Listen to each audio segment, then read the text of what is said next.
গরমের দিন মানেই সব রকম ফল, আর সব রকম ফল পাওয়ার মানেই হচ্ছে আমাদের জাতীয় ফল কাঁঠাল।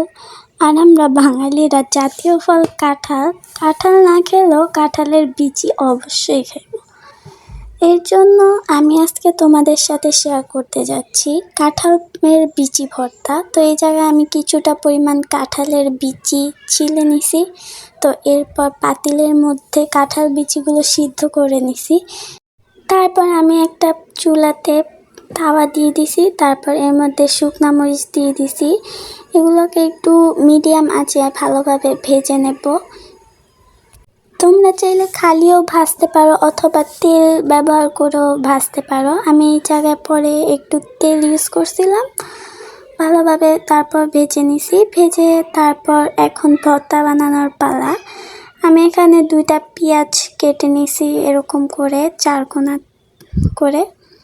তারপর আমি শিলপাটায় ভর্তাটা বানাবো, এর জন্য আমি পেঁয়াজ, শুকনো মরিচ, এরপর এর মধ্যে কিছুটা লবণ দিয়ে দিতেছি।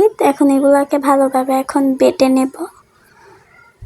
ওইগুলাকে বেটে নেওয়ার পর এখন আমরা কাঁঠাল সিদ্ধ করে রাখছিলাম, ওইগুলাকে এখন ভালোভাবে বেটে নেব। তারপর সব কিছুকে আমরা ভালোভাবে মাখিয়ে নেব। তো কমপ্লিট হয়ে গেছে আমাদের কাঁঠালের বিচির ভর্তা। তো এই কাঁঠাল বিচি ভর্তা গরম ভাতের সাথে খেতে সত্যি অসাধারণ লাগে। তোমরা চাইলে বাসায় ট্রাই করে দেখতে পারো।